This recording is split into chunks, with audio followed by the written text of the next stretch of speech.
There is a quiet revolution happening in the world of modern relationships, and almost nobody is talking about it openly. It does not show up on the front page of magazines. It is not trending loudly on social media. And yet, if you pay close attention to the conversations happening in therapy offices, in coffee shops, in late-night text exchanges between women who thought their best years were somehow behind them, you begin to see it. You begin to feel it. Men are choosing older women, not as a consolation prize, not as a compromise, not because they could not find someone younger. They are choosing older women on purpose, with intention, with a depth of desire that surprises even them. And the question that is burning in the minds of so many women right now, women who were told by a culture obsessed with youth that they would become invisible after 40, after 50, after 60, is this. Why? Why now? Why them? Why is something shifting so dramatically in what men genuinely want, genuinely crave, genuinely find irresistible? The answer is not simple. It never is when it comes to the human heart. But it is profound. It is backed by psychology, by neuroscience, by the lived experiences of real men and real women who have found each other across the landscape of age and discovered something neither of them expected, something electric, something safe, something that felt for the very first time like coming home. This video is for every woman who has been made to feel that time is her enemy. This video is for every woman who has looked in the mirror and wondered whether the life she has lived, the lessons she has learned, the storms she has survived, the person she has become, is something a man could ever truly desire. I am here to tell you today, with everything I know and everything the science confirms, not only can he desire that woman, he already does. Welcome to the Heart Compass. I am so glad you are here. And before we go any further, if this channel has ever given you something to think about, something to feel, something that made you see yourself a little more clearly and a little more kindly, please take a moment right now to like this video. Your like tells me that what we are doing here matters to you, and it helps this message reach the women who need it most.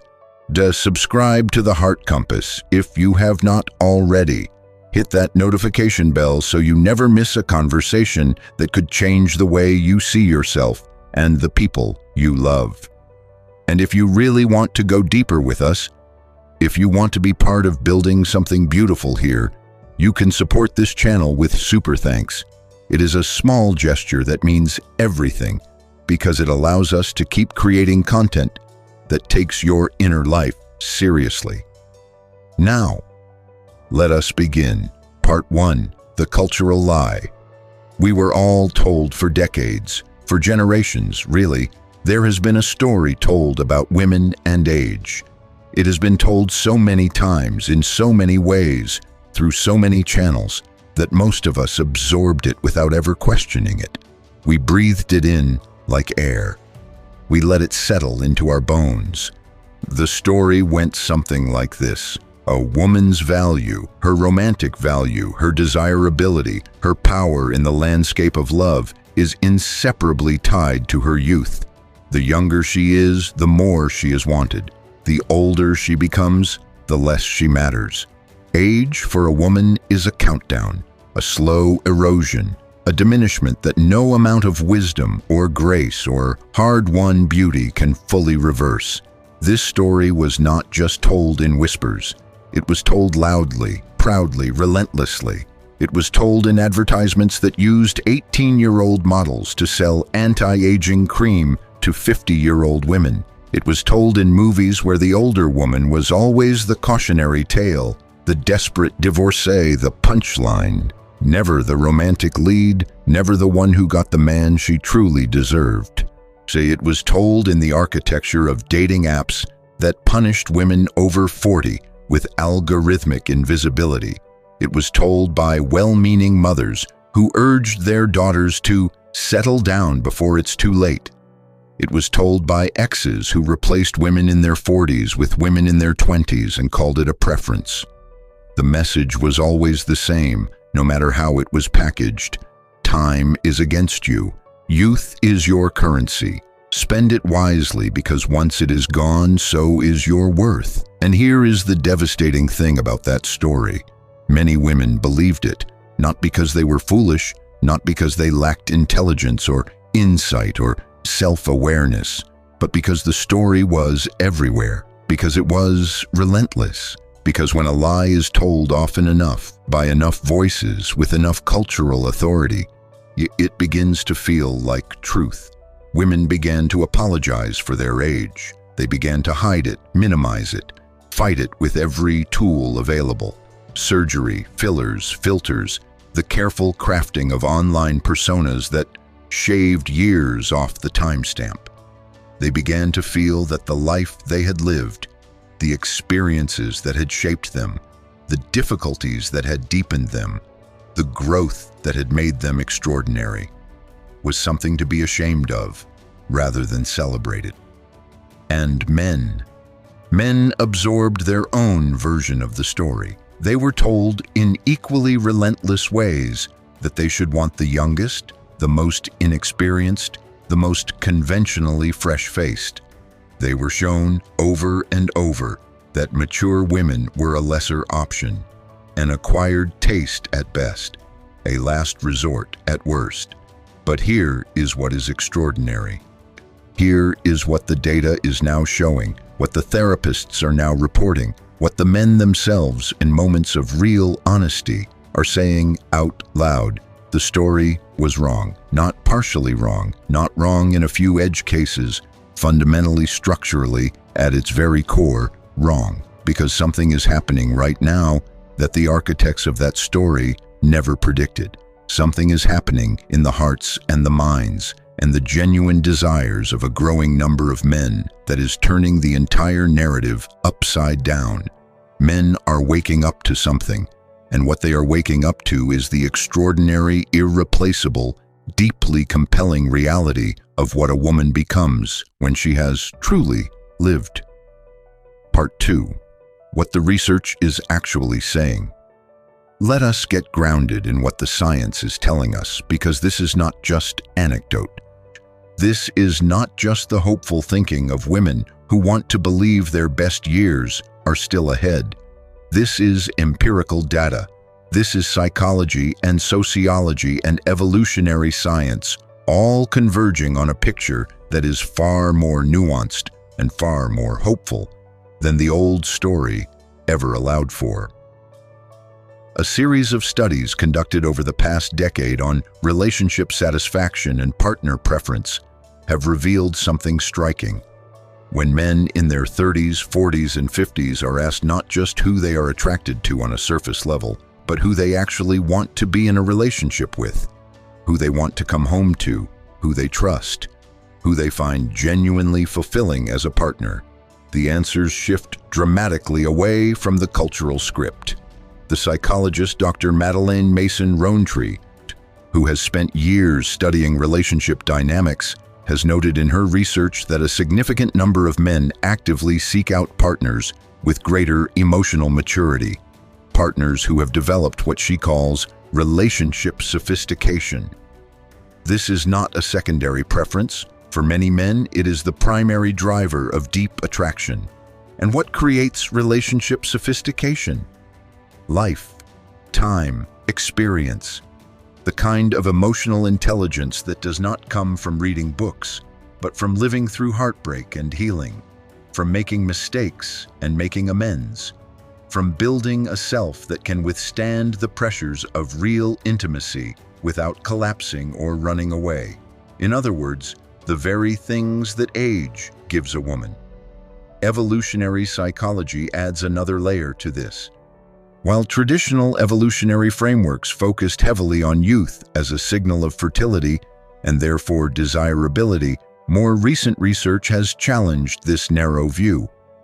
Studies by psychologists, including Dr. David Buss, one of the foremost researchers in evolutionary psychology, have documented that human mate preferences are far more complex and context-dependent than early models suggested. As men mature, and particularly as they develop greater self-awareness and greater clarity about what they actually want from a partnership, their preferences tend to shift away from pure physical novelty and toward qualities that predict long-term relational success. Stability, honesty, emotional depth, the capacity for genuine intimacy, the ability to handle conflict without drama, the wisdom to know the difference between what matters and what does not. These qualities, researchers consistently find, are more reliably present in women who have lived longer, loved more, and learned from both. There is also fascinating neurological research emerging around the concept of what neuroscientists call resonance, the deep, almost cellular sense of being truly understood by another person. Brain imaging studies have shown that emotional resonance activates the same reward circuitry as physical pleasure. It is not separate from desire, it is part of desire. For many men, particularly men who have experienced the emptiness of purely physical attraction without emotional connection, the resonance they feel with a mature woman becomes one of the most powerful draws they have ever experienced. They do not always have language for it at first. They describe it in fumbling ways. She just gets it. I don't have to explain myself to her. When I'm with her, I feel like I can actually breathe. I've never felt so seen in my entire life. What they are describing, whether they know it or not, is the neurological experience of resonance with a woman who has developed the emotional intelligence to truly see them. Not just the performance of them, not just the surface of them, but the full, complicated, imperfect reality of who they are. And that, the research increasingly confirms, is one of the most profoundly attractive things a human being can experience. Part 3. The confidence that cannot be faked. There is something that happens to a woman when she reaches a certain point in her life, when she has been through enough, learned enough, survived enough, something that cannot be manufactured, cannot be performed, cannot be purchased or injected or filtered into existence.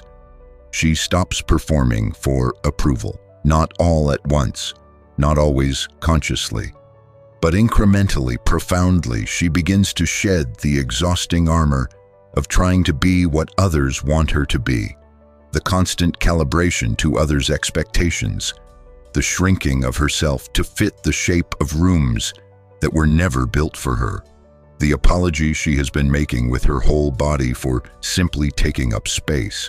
And what is left, when the performance falls away, is something extraordinary.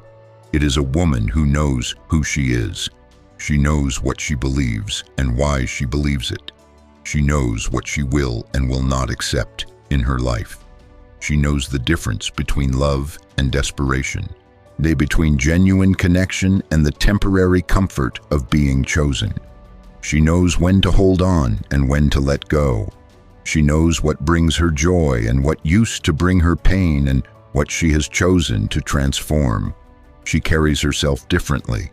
There is a settledness to her, a centeredness that radiates outward without her even trying. She does not need the room to validate her. She does not need a man to define her. She does not need external permission to take up the space she deserves. And men feel this. They feel it immediately and viscerally and often without being able to articulate exactly what it is they are feeling. The psychology of attraction has a term for this quality. It is called secure attachment signaling, and it is one of the most powerfully attractive characteristics a person can possess.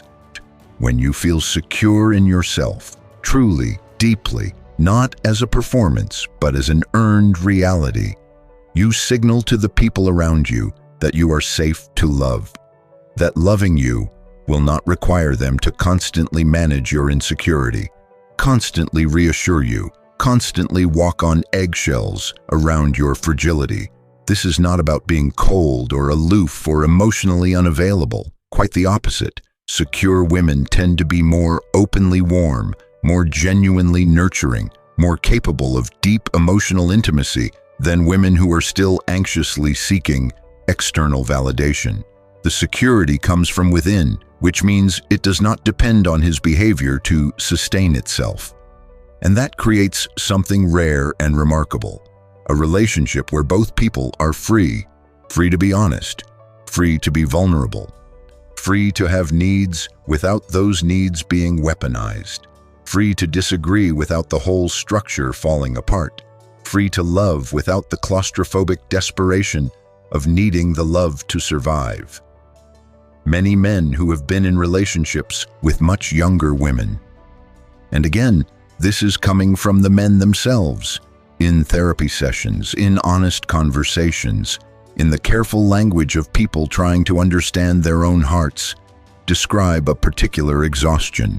Not an exhaustion with youth itself, but with the emotional labor of navigating extreme insecurity, the constant reassurance, the fragility that made every difficult conversation feel like diffusing a bomb, the sense that they could not be honest because honesty might shatter something.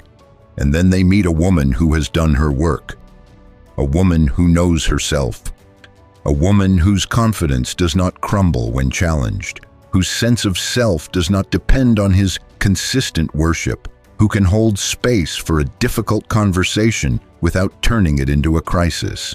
And something in them releases, something they did not even know they were holding, something that feels in the most unexpected way like relief.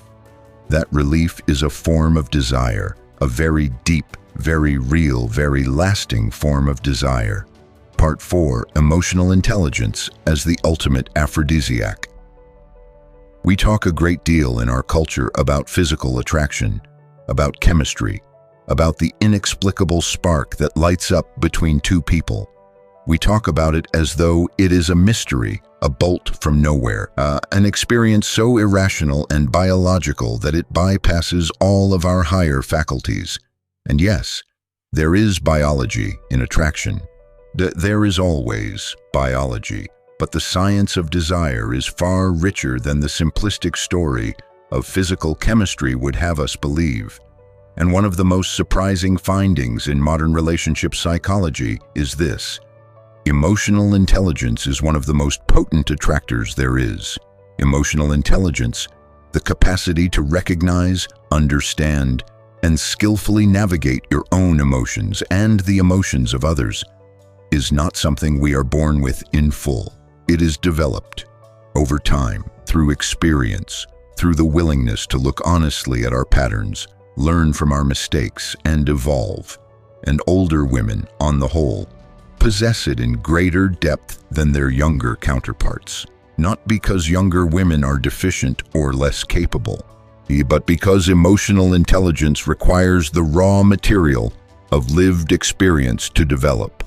You cannot fully understand the complexity of grief until you have grieved.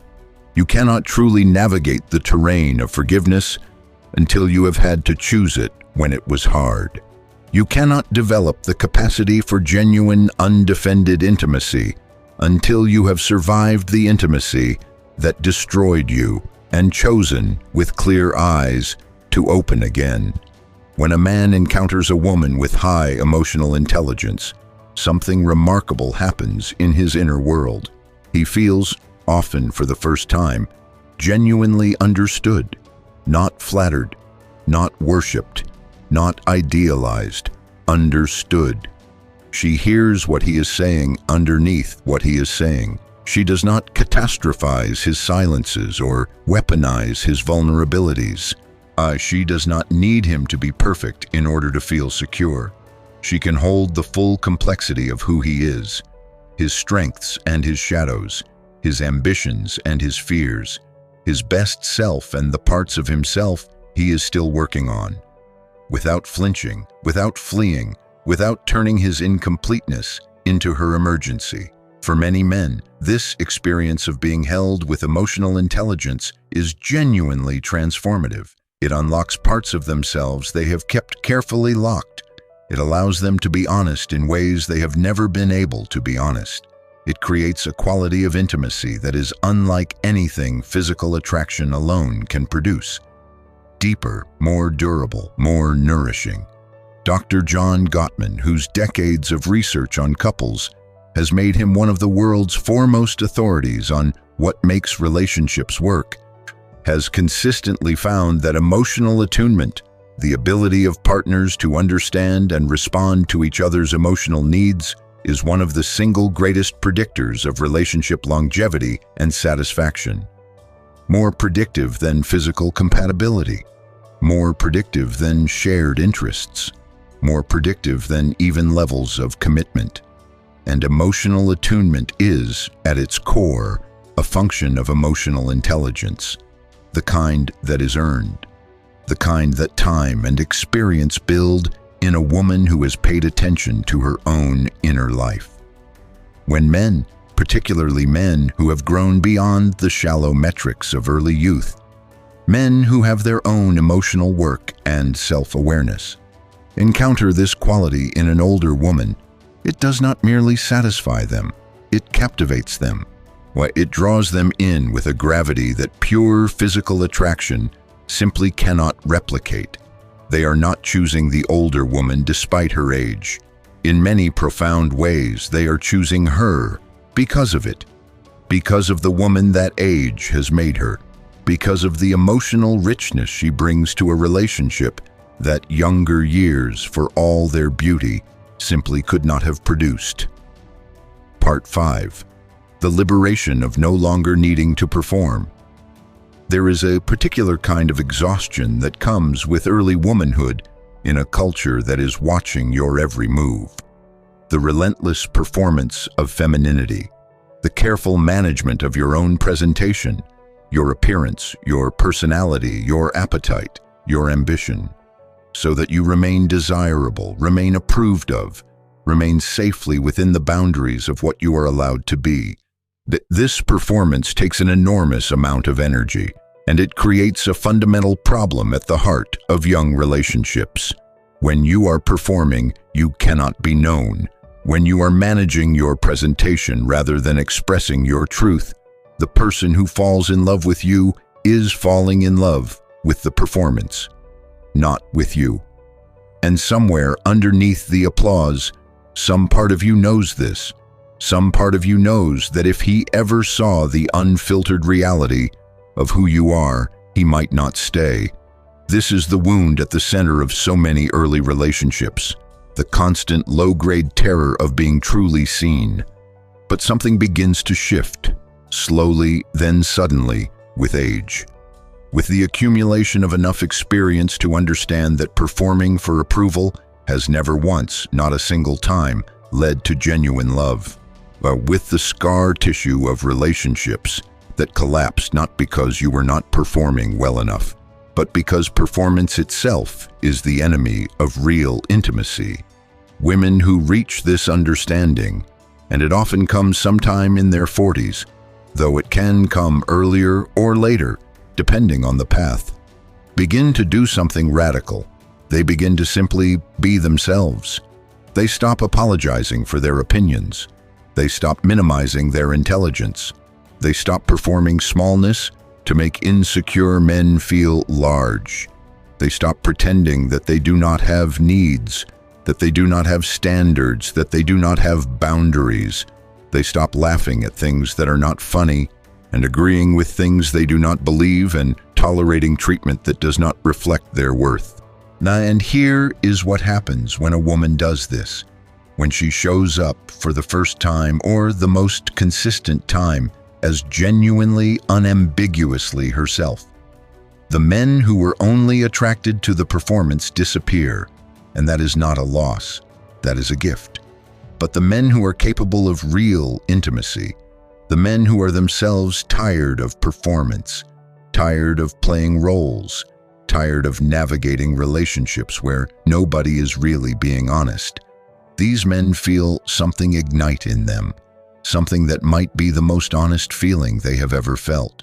They feel safe, not safe in the sense of unchallenged or comfortable or never pushed to grow, but safe in the sense of being in the presence of someone who is not playing games, not managing an image, and not holding a careful performance together with both hands and hoping you will not notice the seams.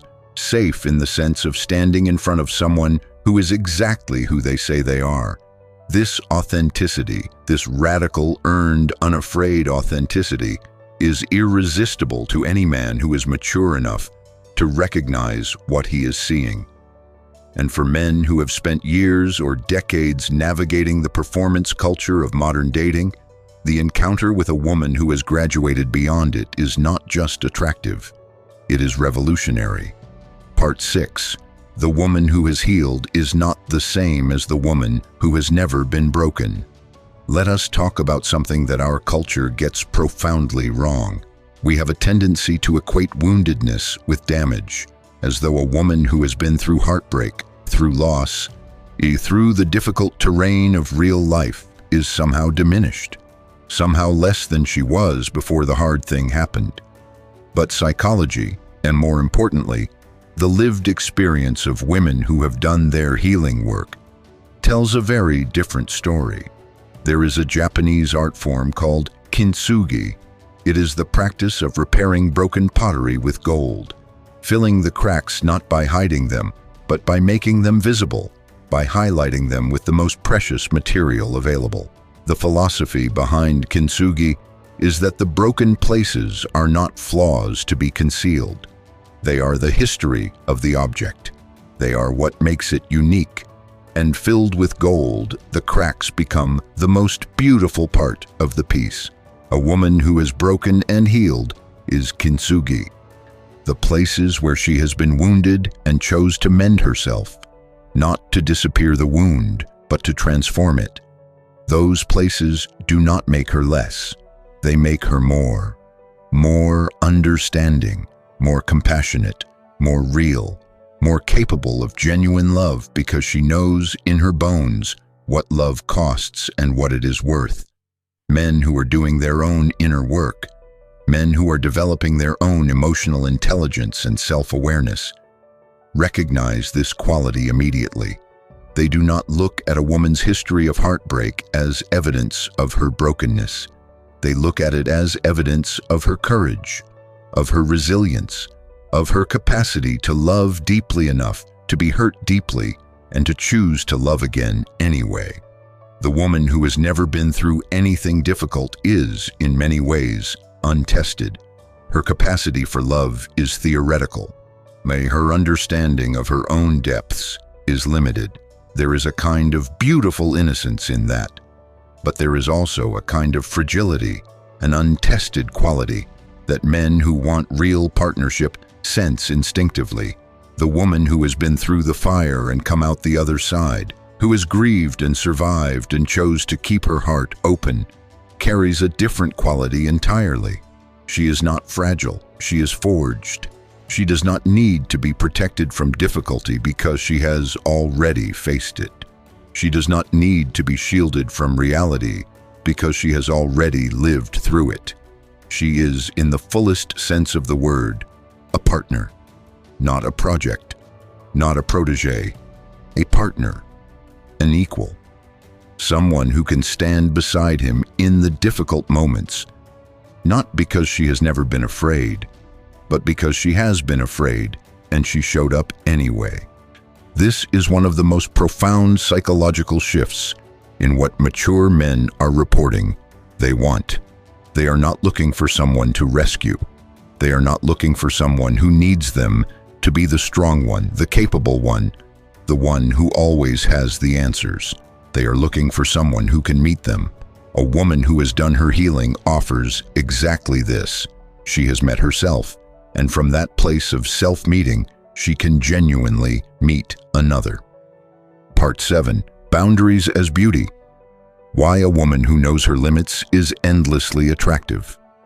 One of the paradoxes of attraction that takes most people years to understand is this. The person with the strongest, clearest, most consistently maintained boundaries is often the most attractive person in the room. Not despite those boundaries, because of them. This is counterintuitive. We grow up with a cultural story that tells us love requires endless accommodation, that to be loved, we must make ourselves endlessly available, endlessly agreeable, endlessly willing to subordinate our own needs to the needs of the person we love.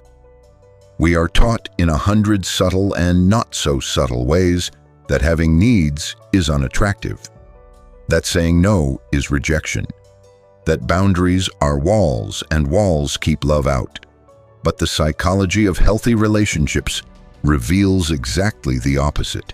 Boundaries do not keep love out. Boundaries make love possible, because without boundaries, what you have is not love. It is enmeshment.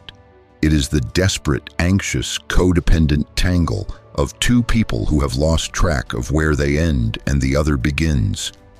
Real love, the kind that lasts, the kind that deepens, the kind that actually nourishes both people rather than depleting them, requires two distinct, defined people.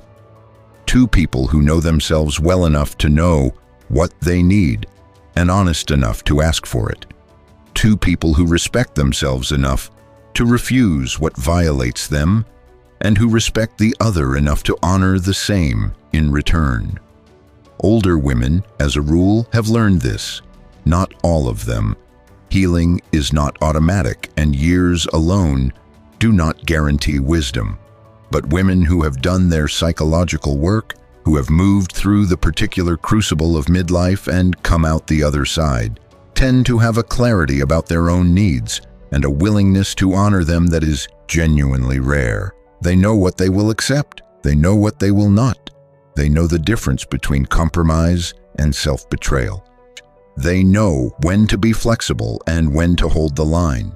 And they have the hard-won courage to act on what they know, even when it is uncomfortable, even when it risks disapproval, even when someone calls them difficult for simply refusing to be treated badly.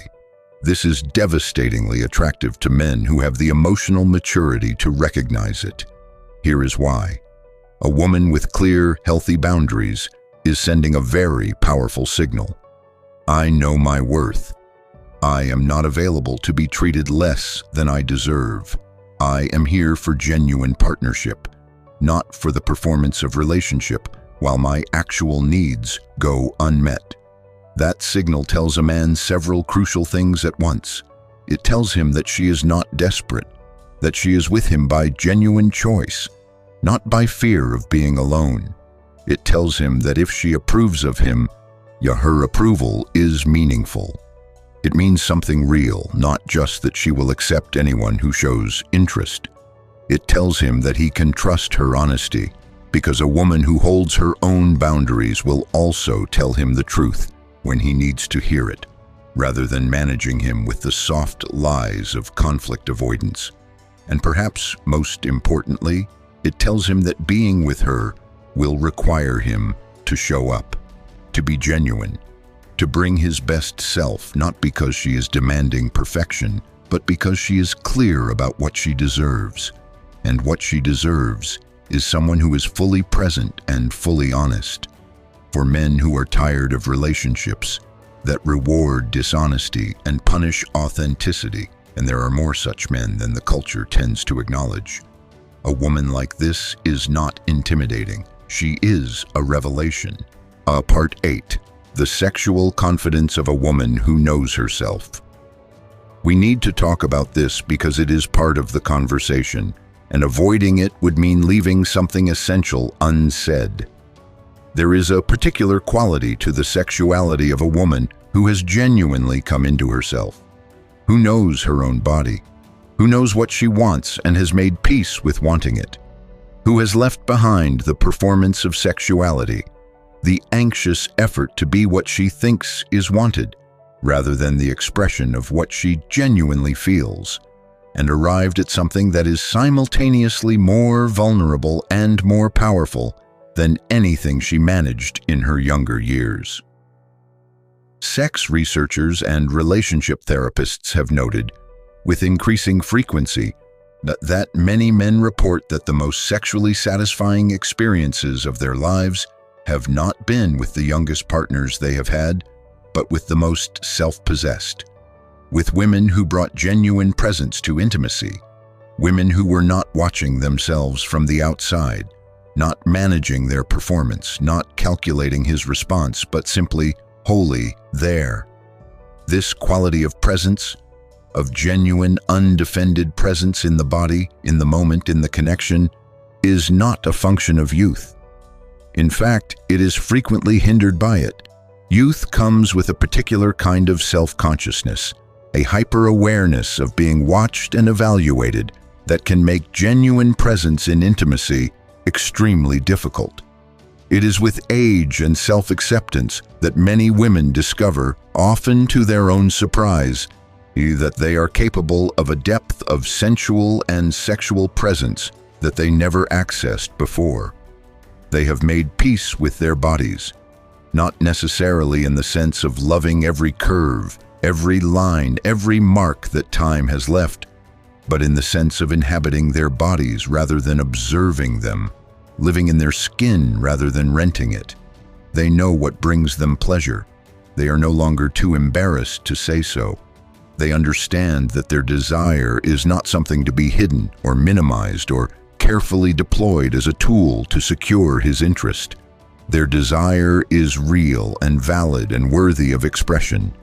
And this self-possessed, self-knowing, genuinely present quality in a woman is wildly attractive, not to every man, not to men who are not yet ready for real intimacy, but to men who are. It is one of the most powerful experiences available in the landscape of human connection. The sexual confidence of an older woman who knows herself is not about technique or performance. It is about truth. It is about the extraordinary experience of being with someone who is actually there, not performing being there, not going through the motions of being there, but fully, undeniably, magnificently present. Part 9. The stability that sophisticated men crave. There is a stage in a man's development, and it tends to come somewhere in the territory of his late 30s or 40s, though it can come earlier for men who do their inner work, when something fundamental shifts in what he is looking for, when the excitement of novelty begins to feel less like a reward and more like a distraction, when the drama of instability begins to feel less like passion and more like exhaustion, when he begins to understand, deep in his body and his psychology, that what he actually wants is not excitement at the expense of peace. He wants both. He wants the fire of genuine connection and the ground of genuine stability. He wants to feel passion and to feel safe, not as competing forces, but as coexisting realities in the same relationship. And this is where older women, particularly women who have done their work, who carry their history with grace, who have built an inner life of genuine richness, hold a particular profound appeal.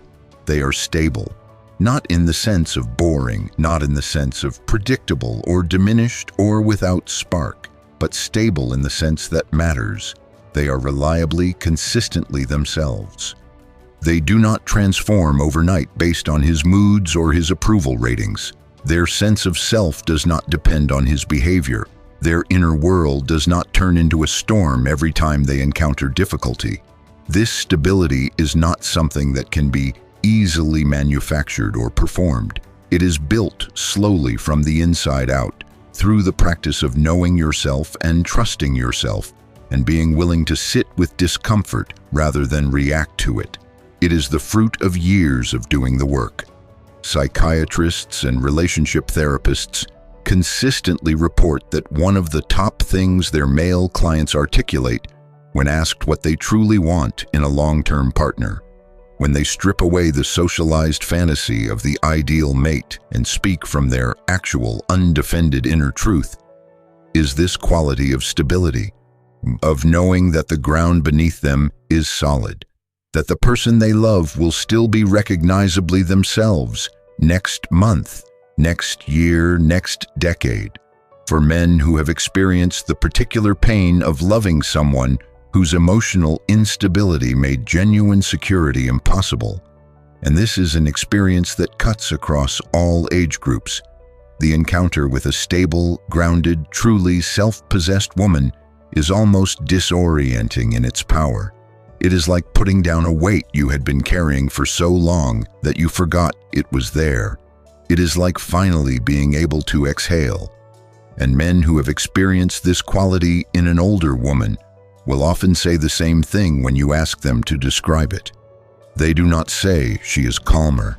They do not say she is more mature. What they tend to say, in the honest language of genuine feeling, is this: with her, I can breathe. That is stability. That is the quality that sophisticated, self-aware men are craving, and it is a quality that older women, in greater numbers and greater depth, are capable of providing. Part 10. The intellectual and conversational richness of a woman who has truly lived.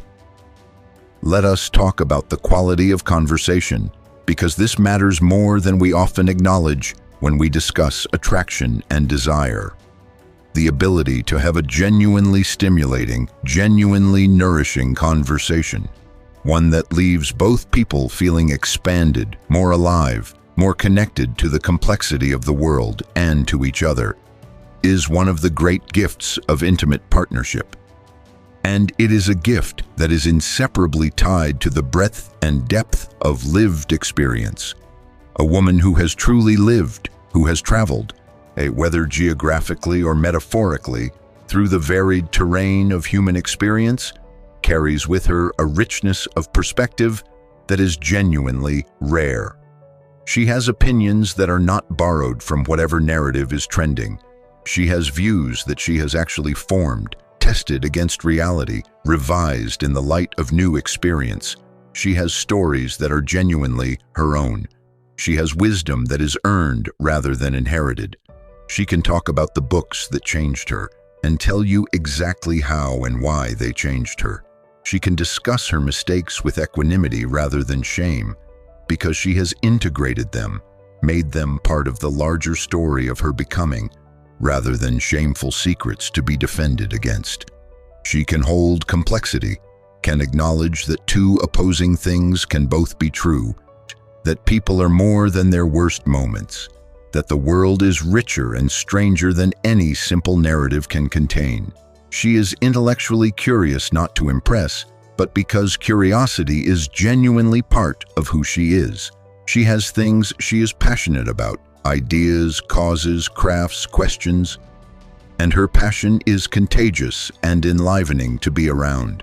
She knows how to listen as well as to speak, because she has learned that the quality of a conversation depends as much on how deeply you receive what another person says as on how eloquently you respond. Men who are themselves intellectually alive, men who hunger for real conversation, real exchange, real meeting of minds, find this quality absolutely intoxicating. They have, in many cases, been profoundly lonely for it. Lonely not in the way of lacking company, but in the deeper way of lacking genuine meeting. The experience of having the full complexity of their inner world genuinely engaged by another person. When they find this in an older woman, when they discover that the conversation they have been waiting to have is available in this form with this person, the attraction that results is not merely intellectual, it is whole person. It is the kind of desire that involves not just the body or the heart, but the mind, the spirit, the entire being. And that kind of whole person desire is one of the most enduring forms there is. The part 11, why younger men are choosing older women. We would be telling an incomplete story if we did not spend time on a specific phenomenon that has become increasingly visible and increasingly discussed. The rise of relationships in which the woman is significantly older than the man. Not just a few years, sometimes a decade, sometimes two. This is no longer the exceptional, eyebrow-raising arrangement that it once was. It is becoming normalized, and the psychology behind it is worth exploring in depth because it reveals something important about the evolving desires of a generation of men who have grown up in a different world than their fathers.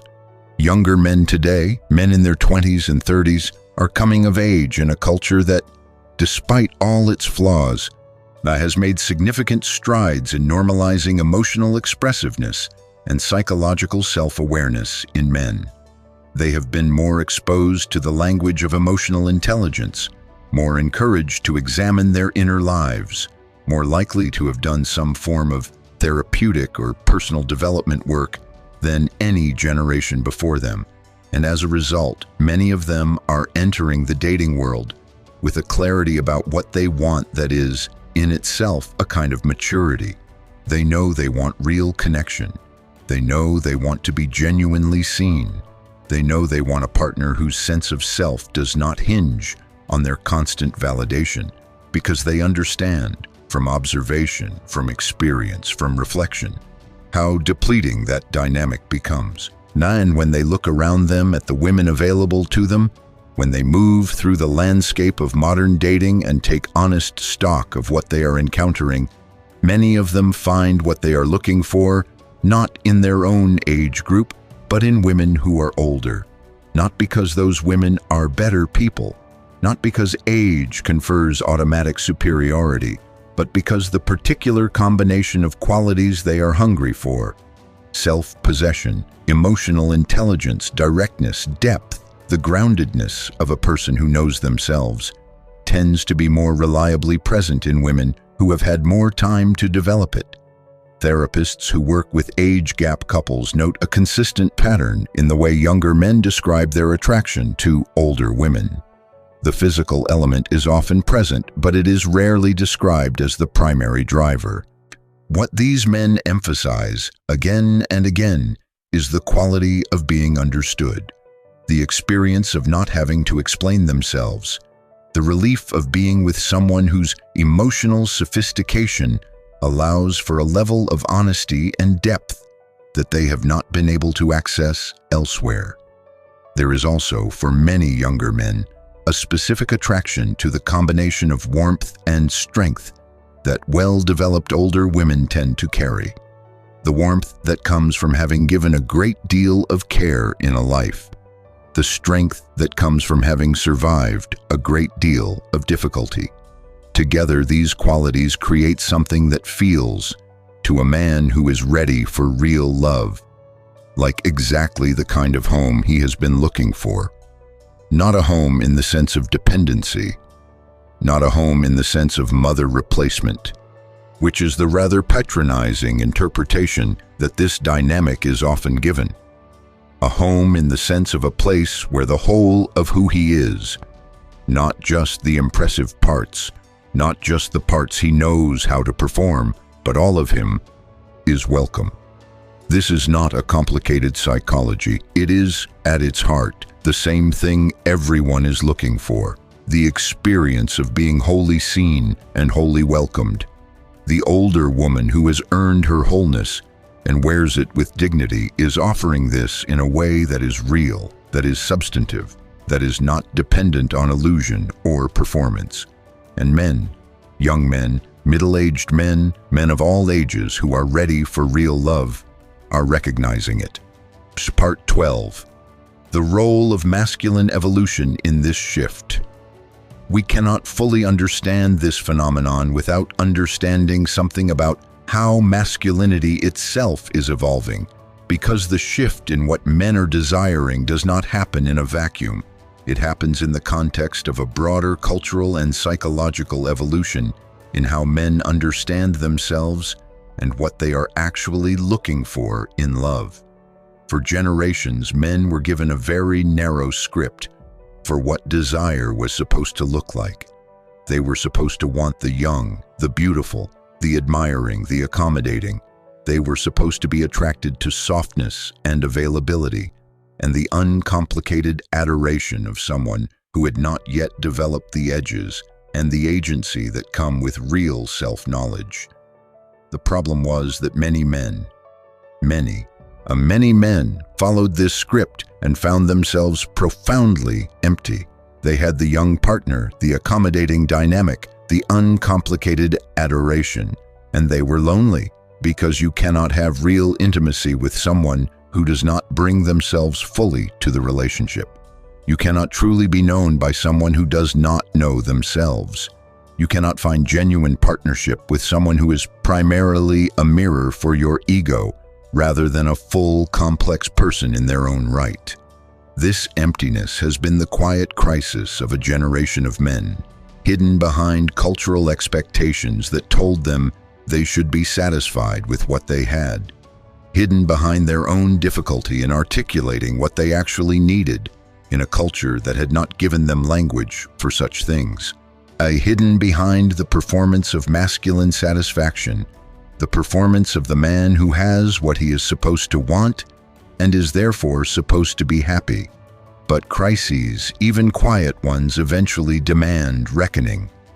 And what is increasingly happening in therapy offices, in honest conversations between men, in the searching self-reflection of men who are brave enough to ask themselves what they truly want, is a reckoning with the gap between the script and the truth. The truth is that men who are psychologically developed, men who have done their own inner work, men who have cultivated genuine self-awareness and genuine emotional intelligence, crave partnership with women who match them, not women who are subservient or simple or unchallenging, women who are their equals, women who bring complexity and depth and genuine selfhood to the relationship, women who will call them on their nonsense with love, women who will sit beside them in the dark moments without flinching, women who have their own inner lives, their own wisdom, their own perspective that expands his. These men are discovering that what they want, far more than youth, is maturity, not age in itself, not a number on a birth certificate, but the quality of self that is only built through genuine engagement with the full spectrum of life. And increasingly, they are saying so to their therapists, to their closest friends, to the women themselves. They are saying, I want someone real. I want someone who has lived. I want someone whose love is a choice, made from a place of genuine wholeness, not a need made from a place of insecurity. This is masculine evolution. It is not complete. It is not universal. There are still men operating from the old script, still men who confuse youth with value and novelty with meaning. But there are more men choosing differently than at any previous moment in recent history. And that shift, gradual, imperfect, deeply human, is changing the landscape of love in ways that matter enormously for the women who have been told their time has passed. Their time has not passed. In many ways, for many men who are ready to receive them, their time is just beginning. Part 13. What happens to a woman when she stops apologizing for who she is? There is a particular transformation that happens in a woman's life when she makes a certain decision. It is not always a dramatic, singular moment, though sometimes it is. More often, it is a slow accumulation of smaller decisions, small refusals to keep shrinking, small choices to take up the space she deserves, until one day she looks in the mirror and realizes that the person looking back at her is not performing anything. She has stopped apologizing for who she is, for her opinions, which are complex and sometimes uncomfortable, for her history, which includes things that were painful and messy and imperfect, for her needs, which are real and legitimate and not a burden on anyone who truly loves her, for her body, which bears the marks of the years she has lived and deserves to be inhabited without shame, for her strength, which some people found threatening and which she no longer minimizes to protect their comfort, for her wisdom, which she earned the hard way and which is one of the most genuinely valuable things about her. When a woman stops apologizing for who she is, something visible changes in her. Her posture changes, her voice changes, the quality of her presence in a room changes. She does not need to announce her arrival, she simply arrives, and people feel it. This transformation is not merely aesthetic, it is energetic. And men, the men who are awake enough to feel energy, who have developed enough inner sensitivity to respond to what is actually happening in another person beneath the surface, respond to it viscerally. They feel her certainty of self. They feel the lack of desperation, the lack of performance, the lack of the anxious seeking that is so common in the landscape of modern attraction, and that is, in the end, so repelling. They feel someone who is genuinely here, genuinely whole, genuinely offering herself, her actual self, not a carefully managed presentation of herself. And the response that rises in them is not indifference. It is desire. Real, whole person. I want to know everything about you, desire. This is the secret that the culture spent decades trying to hide from women. Not a secret about men's preferences exactly. A secret about power. A secret about what kind of power is genuinely, durably magnetic in the landscape of love. It is not the power of youth. It is not the power of physical perfection. It is not the power of being the most conventionally desirable person in the room. It is the power of being the most genuinely, unmistakably yourself. The power of having nothing to prove and nothing to hide. The power of being exactly who you are, by exactly where you are without apology. This is a power that is built, not born, that is earned, not given, that deepens with time rather than diminishing. And the women who have it, the women who have done the work of becoming themselves, do not need to chase love. They do not need to compete. They do not need to fight against time. They simply stand in who they are, and love finds them. Part 14. The spiritual dimension of mature love. There is something that happens in love between people who have both lived deeply, who have both faced their shadows, done their work, arrived at something that might be called genuine wisdom, that is qualitatively different from what is possible between two people who are just beginning their journey. It is not better in a way that diminishes young love. Young love has its own extraordinary, luminous, irreplaceable quality. The quality of firsts, of everything being new, of the exquisite vulnerability of opening for the first time. This is beautiful. It is real. It deserves to be celebrated. But mature love, love between people who have genuinely developed, who bring the full depth of their lives to the encounter, has its own distinct beauty. And it is a beauty that many people do not know is possible until they have experienced it.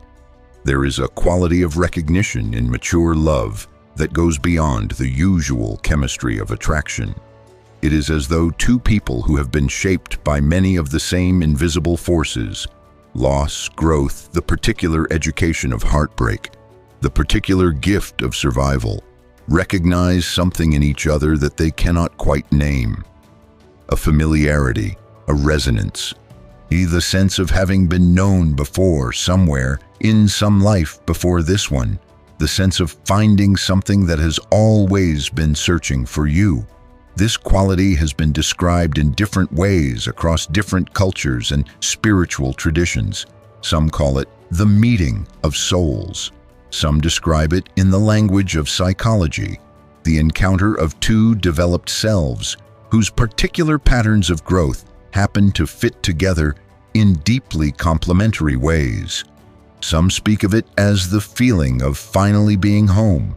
Whatever language we use for it, the experience is real, and it is reported with remarkable consistency by people who find mature love after a long journey. The experience of a love that does not require them to perform, does not require them to shrink, that does not require them to sacrifice their selfhood in exchange for being chosen.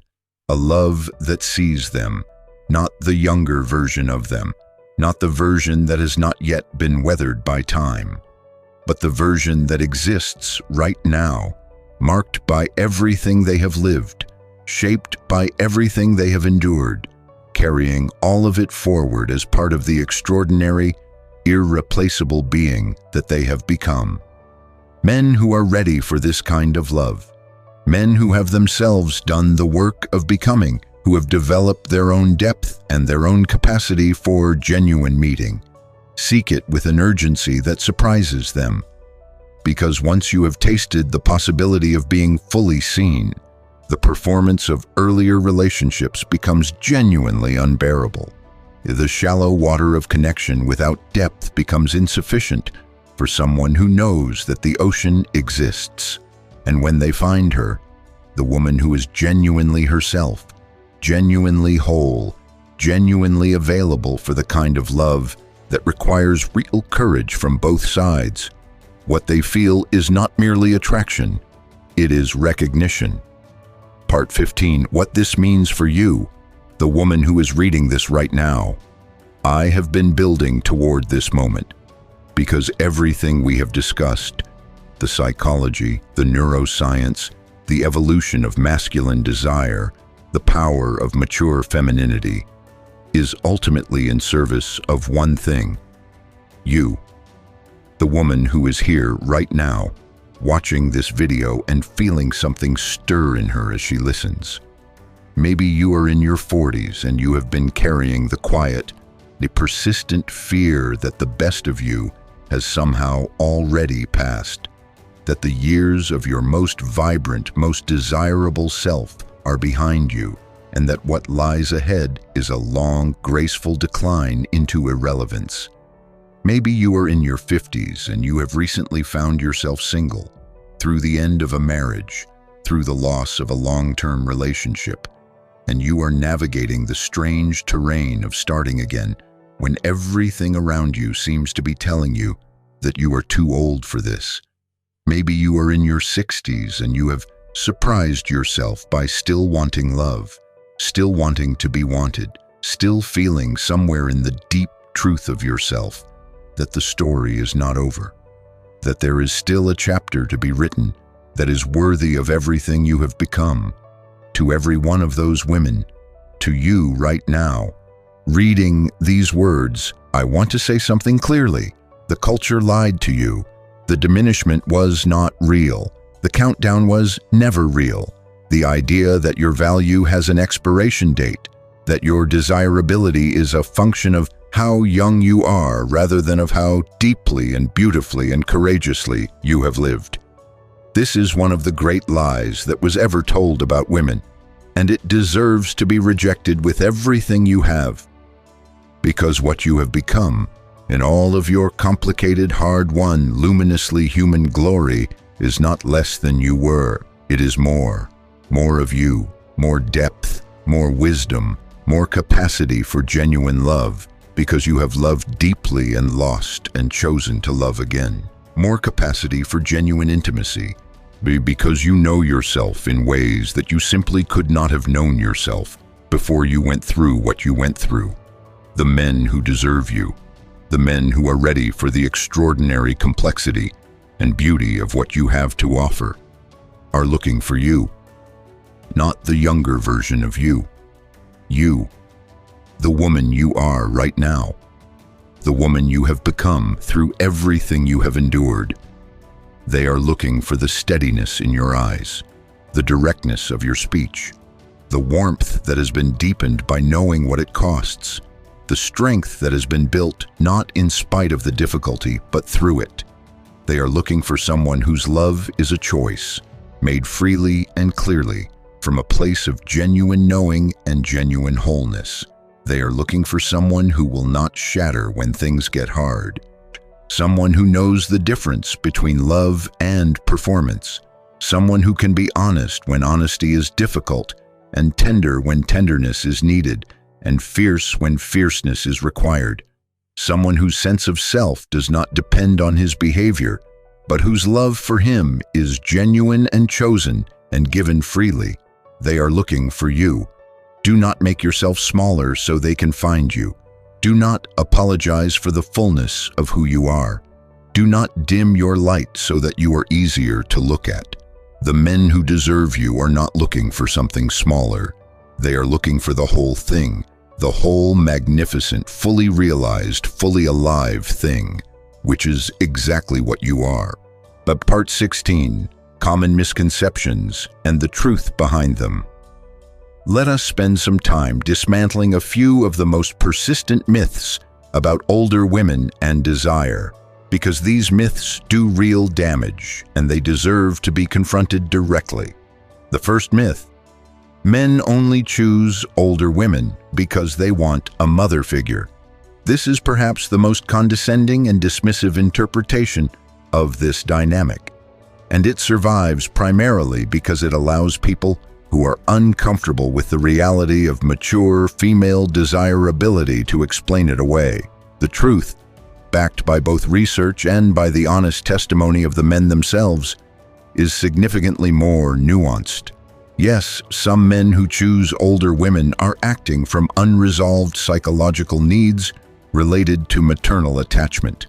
This is true of some men in some relationships, but it is not the dominant dynamic, and applying it universally is both lazy psychology and a profound disrespect to the women involved, who are being reduced to symbols rather than treated as full people. The majority of men who are genuinely, deeply attracted to older women describe their attraction in terms that have nothing to do with maternal dynamics. They describe being drawn to the confidence, the self-knowledge, the emotional depth, the authentic presence. They describe feeling genuinely met by someone who is capable of meeting them. This is not the dynamic of a child seeking a mother. This is the dynamic of an adult man seeking an adult woman who is fully herself. The second myth: it will never last. The age gap is too destabilizing. Research on relationship satisfaction in age gap couples presents a mixed picture, but one key finding stands out. The age gap itself is far less predictive of relationship success than the underlying compatibility and emotional maturity of both partners. Couples with significant age differences who both approach the relationship with genuine self-awareness and honest communication report levels of satisfaction comparable to or greater than same-age couples. What tends to destabilize age gap relationships is not the gap itself, but the unprocessed psychological dynamics that sometimes cluster around it. Men who are avoiding their own age-appropriate developmental challenges. Women who are using the relationship to fill an emptiness rather than express a fullness. When both partners are doing their inner work, when both bring genuine selfhood and genuine commitment to the partnership, age becomes a much smaller factor than our cultural anxiety about it would suggest. The third myth: older women should be grateful that any man wants them. This one makes me want to pause and take a breath, because the casual cruelty embedded in this idea is staggering, and yet it operates widely in the unspoken assumptions of family members, in the barely concealed condescension of advice givers, in the internalized voices that many women carry in their own heads. No woman should be grateful to be desired as though desire is a charity being bestowed on her. No woman should lower the bar for what she will accept because she has been told that her options have narrowed. No woman should interpret someone's willingness to be with her as a gift when it is, in fact, just one person choosing another person in the landscape of human love. The woman who has done her work, who knows her worth, who brings everything she is to the table. This woman does not need gratitude for being chosen. She is not a prize to be awarded to the patient bidder. She is a full person, making a full choice, based on her own values and her own clear understanding of what she deserves. And what she deserves is a genuine partner who is choosing her from a place of genuine desire and genuine recognition, not condescension dressed up as generosity. Part 17. Practical wisdom for women navigating this terrain. Because knowing the psychology is only the beginning, the real work is in living it. And for women who are navigating dating, relationships, or the possibility of new love at a more advanced stage of life, there are some practical, grounded wisdoms worth carrying with you. The first is this: do not perform your maturity. This is a subtle trap. When women learn that emotional intelligence and self-possession are genuinely attractive, there can be a temptation to perform these qualities, to present the image of someone who has it all together, who is never needy, who is always measured and calm and in control. But performed maturity is just a different kind of performance, and it creates the same fundamental problem. You cannot be known through it. The real invitation here is not to perform having done your work. It is to actually do it. To bring your genuine, still unfinished, beautifully complicated self to love. The self that has come a long way and is still traveling. The self that is, in its honest wholeness, far more attractive than any performance of perfect development could ever be. The second wisdom is this: you do not need to compete. One of the most corrosive things the culture does to older women is convince them that they are in competition with younger women, that to be desired they must somehow outperform youth, that they must be younger looking, more energetic, more accommodating, more something. This is a losing game, not because you cannot be beautiful and vital and fully alive in your 50s and 60s and beyond. Well, you absolutely can, but because the men who are worth your time are not making their choice based on which woman wins that particular competition. The men who are right for you are looking for something that younger women by definition do not yet have. The particular wisdom and wholeness that is built through a life fully lived. You are not in competition with youth. You are offering something entirely different, something that complements what youth offers in the larger landscape of love. Stand in that offering. Stop competing. Start being. The third wisdom: your history is not a liability. It is part of your wealth. In modern dating culture, there is often a pressure to present a clean slate, to minimize the evidence of previous relationships, previous marriages, previous heartbreaks, to seem somehow less used. This is a distortion of what actually matters to emotionally mature men. Your history, including the parts that were hard, the relationships that broke apart, the decisions you would make differently now, is part of what has made you the person you are. And the person you are is extraordinary. Own it. Not with defensiveness, not with TMI oversharing on the first date, but with the quiet dignity of someone who knows that her life's story is something to be honored, not hidden. The fourth wisdom: choose from wholeness, not from need. This is perhaps the most important of all. When you are genuinely whole, when you have done the work of becoming yourself, when your inner world is rich and your life has meaning independent of a romantic partner, you are in the best possible position to choose love clearly. To choose it not because you need it to be okay, but because you genuinely want it. Because the specific person in front of you genuinely moves you, genuinely interests you, genuinely feels like the right kind of companion for the next chapter of your life. Choosing from wholeness means your standards can be high because you have no desperation clouding your judgment. It means you can wait for something real because your life in the waiting is already full. It means that when you do choose, when you do open your heart to someone, it is the most generous, most genuine gift. Not a transaction, not a rescue, but a true offering of yourself to another full person. Part 18. The future of love is mature. We are at an inflection point in the culture of relationships. The old stories are losing their power, not all at once, not without resistance, but with the gathering force of the truth asserting itself against the untruth. The story that women's value is indexed to youth is being disproved daily by the lived experience of real women and real men who are finding extraordinary love in later life. The story that mature women are invisible is being contradicted by every woman who is living out loud, with full presence and full self-possession, and finding that her fullness attracts rather than repels. This shift is not accidental. It is not a trend. It is the natural consequence of several things converging at once. Greater psychological sophistication in the culture, greater permission for men to be honest about what they truly want, greater visibility for women over 40 who are not shrinking but expanding, greater understanding of what actually creates lasting love as opposed to the temporary chemistry of novelty. The future of love is mature, not old in the diminished sense that word sometimes carries, but matured in the sense of having developed to fullness.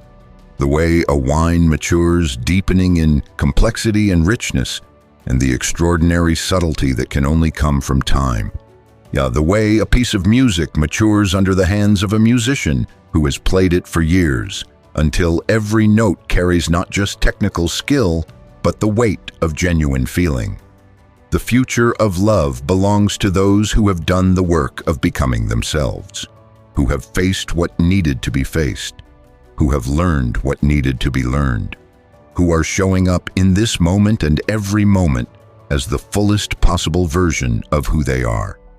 If that is you, and I believe that for the women watching this, it is,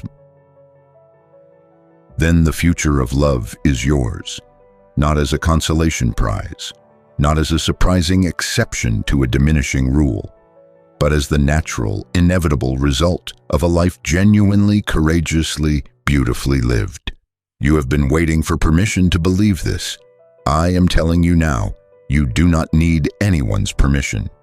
What you have become is extraordinary, and the love that is coming for you, or that is already here waiting for you to see it, is worthy of exactly that. Part 19. Stories from Real Life. The love that defied the timeline. Let me tell you about some patterns that relationship therapists and counselors have documented in their practices because the stories of real people, the texture of genuine love found in later life, are often more persuasive than any amount of theory. There is the woman who was 53 when she met the man who would become the love of her life. She had been through a long marriage that had ended in grief rather than drama, a slow, quiet dissolution that had taken years to process. She had spent time alone, real time, building a life that was genuinely hers. She had a career she loved, friendships that nourished her, a relationship with her own interior world that was rich and interesting and satisfying. She was not looking for anyone to complete her. She was complete. He was 41. He had tried several relationships with women his own age and had been honest enough with himself to acknowledge that what he was looking for, that quality of settled, genuine, undramatic presence, was not something he had found. He had met this woman at a work event and spent the entire evening in conversation with her, aware that something was happening in him that he did not have immediate language for. Later, he would describe it as the feeling of encountering someone who was entirely real, who had no agenda, who was saying what she actually thought and feeling what she actually felt, and making no effort whatsoever to manage his perception of her. He was undone by it, by the sheer, uncomplicated fact of her being herself. They have now been together for several years. They will tell anyone who asks that it is the best relationship either of them has ever had. Not because it is perfect, they are quick to say it is not, but because it is real, because both of them show up to it as themselves, without performance, and meet each other in that honesty every day.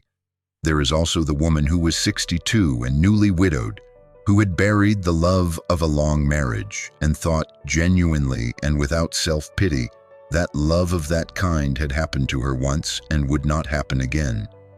She was not actively looking. She was, by any honest account, not ready, but she was also, in a very particular way, entirely herself. The grief having stripped away what remained of any pretense, any performance, any unnecessary armor.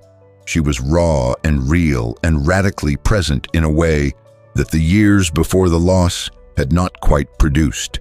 She met a man her own age at a grief support group. Their connection was immediate, not in a romantic sense at first, but in the sense of being the only two people in the room who seemed to be saying exactly what they meant. They became friends, real friends, the kind that required nothing. And then gradually, something shifted, something neither of them expected or planned for, or would have thought themselves capable of. Love. Again, different from the first love, not lesser, not greater, but different in the way that the second movement of a symphony is different from the first, carrying all the themes of what came before, transformed by all the complexity that followed, arriving somewhere new and extraordinarily beautiful. She will tell you if you ask her that she had no idea love could feel this way. Not like fire consuming something, which is how it felt at 23, but like light filling something, like warmth that starts on the inside, like being exactly where she is supposed to be, with exactly the right person, at exactly the right time. Neither of those women was young. Both of them found something extraordinary, and both of them will tell you the same thing if you press them on why it worked, because both people in the relationship showed up as themselves, completely, honestly, without reservation. And in that meeting of two whole people, something that had no business existing, against the cultural script, against the statistics, against the quiet voice that told both of them that this was not supposed to happen, came into being and refused to be dismissed. Part 20, a final meditation on time and love. Time is not your enemy. I want to say this one more time, clearly, as we move toward the end of this conversation. Time is not your enemy. Everything that time has done to you, every line it has drawn on your face, every softening it has brought to your body, every deepening it has brought to your understanding of yourself and others, is not evidence of diminishment.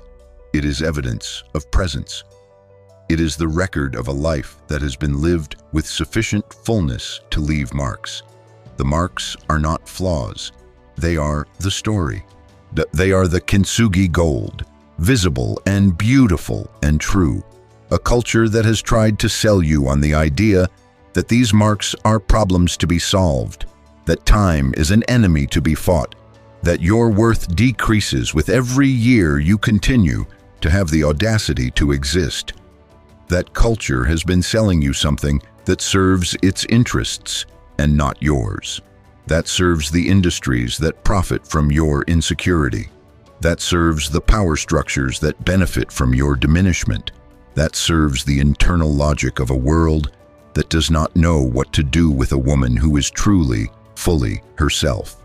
But love, real love, the kind that is worth having, the kind that lasts, the kind that deepens rather than fades, does not operate by that culture's logic.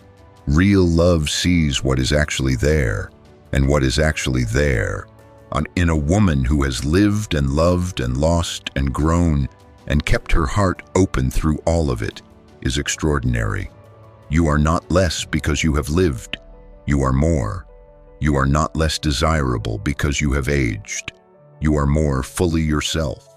You are not approaching an ending. You are arriving, perhaps for the first time, at the beginning of something that required all of those years to make possible. The love that is waiting for you, or that is already here if you have the courage to receive it, does not want you in spite of who you have become. It wants you because of who you have become, because of the depth you carry, because of the courage you have shown, because of the particular, irreplaceable, utterly your own humanity that is stamped in every line of your face and every word you speak and every choice you make. Now that is what men who are ready for real love are looking for, not the performance of youth, not the flattering mirror of someone whose sense of self depends on his approval. The real thing, the full, complex, beautifully lived thing, which has always been and will always be you. And that brings us to the end of today's conversation on the Heart Compass. If something in this video touched you, If something here resonated with a truth you have been carrying but have not had words for, I want to hear from you. Please leave me a comment below. Tell me which part of this conversation moved you most. Tell me where you are in your own journey. Tell me the question that is still alive in you after watching this. I read every single comment, and your words mean more to me than you know. If this video gave you something valuable, if it shifted something in the way you see yourself or the way you understand what is possible in love, please like this video right now. Your like is not a small thing. It is how this message reaches the women who need it. The women who are sitting somewhere right now feeling invisible, feeling like their best years are behind them, feeling like the culture has already decided their story is over.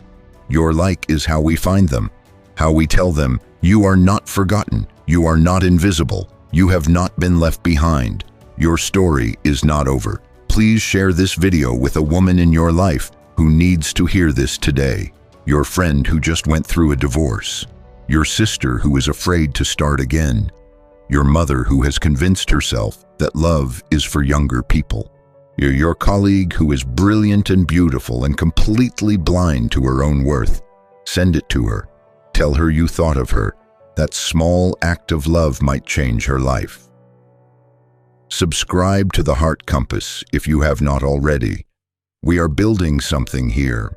A community of women who are done apologizing for who they are and ready to live fully, love honestly, and claim the extraordinary lives they have earned. Hit the notification bell so you are here for every conversation. And if this channel has been a companion to you, if these videos have given you something to hold on to, something to grow from, something that has made the journey a little less lonely, please consider supporting the Heart Compass with super thanks. It is a small gesture that makes an enormous difference. It tells us that what we are doing here matters. So it helps us keep creating, and it is in its own small way an act of self-love, choosing to invest in your own ongoing growth and understanding. You deserve a space that takes your inner life seriously. You deserve conversations that see you fully and speak to the deepest parts of who you are. The Heart Compass exists to be that space, and I am deeply, genuinely grateful that you are here. Until the next conversation, be kind to yourself. Honor the life you have lived, and remember, the woman you have become is not the consolation prize. She is the whole point.